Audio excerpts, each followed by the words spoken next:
म्हणून आपली कर्म चांगली ठेवा आणि पुढे जरा. आणि सगळ्यात महत्वाची, आपल्या आई वडिलांना कधी दुखवू नका.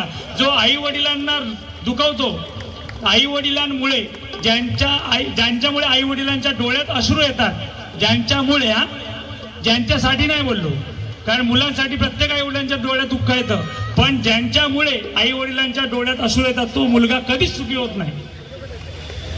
लक्षात, किती देवदेव करा, खायच्या देव तुमका उभं नाही करणार. कारण गणपतीने सांगितलेलं आहे, मातृदेव भव पितृदेव भव. आम्ही कोण नाही. लक्षात घ्या. तेव्हा आई वडिलांना दुखवू नका आणि आई वडिलांची सेवा करा. जो मुलगा म्हाताऱ्या आई वडिलांची लाळ पडते जेव्हा तोंडाकडून दोन साईडने, ती ही ओंजळी पुढे करून जो मुलगा किंवा मुलगी ती ओंजळीमध्ये ती लाळ घेतो ना, त्या मुलाला किंवा मुलीला आयुष्यात कोणाकडे हात पसरावा लागत नाही. आणि ही खरी दैवत, दोन जिवंत दैवत देवाने आपल्या घरात सोडलेले. तुम्ही देवाकडे गेले तर देव सांगतो, अरे मेल्या ज्याने तुला माझं दर्शन घडवलं त्यालाच तू विसरलास, तर मी तुझा कसा हो. म्हणून आई वडिलांची सेवा करा. त्या आईसाठी, ज्यांच्या आता आई हयात नाही आहे, त्या आईसाठी एक गाणं म्हणतो. माझी पण आई नाही आहे म्हणून स्पेशली. चला.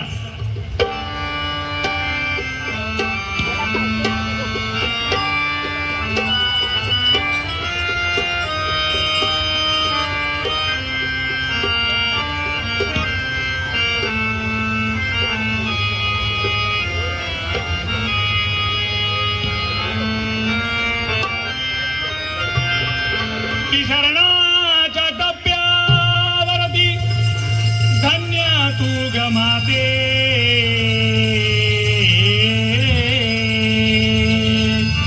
सर्व संपुनी फक्त राहते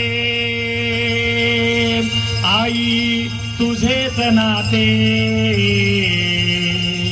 आई तुझेच नाते. चुकलं तुझं बाळ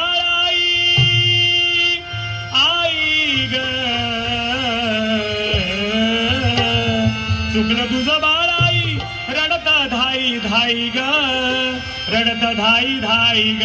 ये ना माझे आई ग, ये ना माझे आई ग, ये ना माझे आई ग, ये ना माझे आई ग, ये ना माझे आई ग, ये ना माझे आई ग, ये ना माझे आई ग, ये ना माझे आई ग. 9 दिवसाचा गोळा तुंग पोटी वागविला, शॉर्टकट घेतो. 9 मासाचा गोळा तुग पोटी वागविला. बघा, 9 महिने वाजवत राहा. आई आपल्याला पोटात वागवते आणि जन्म झाला की आई आपल्याला दूध पाजते, बरोबर की नाही. तर त्या दुधाचा एक थेंब, आईच्या शरीरामध्ये दुधाचा एक थेंब बनायला आपल्याला आपल्या रक्ताच्या त्या आईला 4 थेंब आटवावे लागतात, तेव्हा तो एक दुधाचा थेंब बनतो.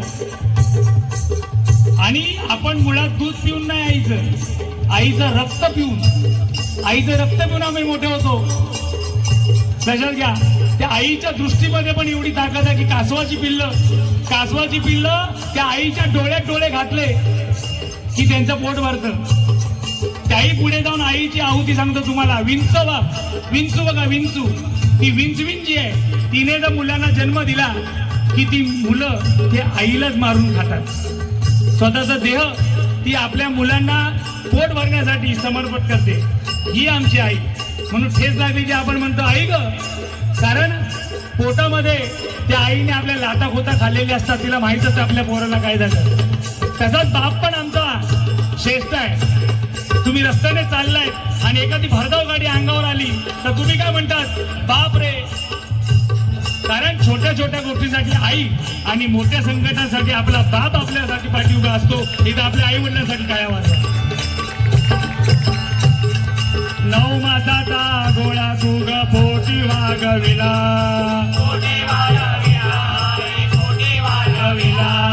हाताचा पाळणा तू नेत्रांचा दिवा केला.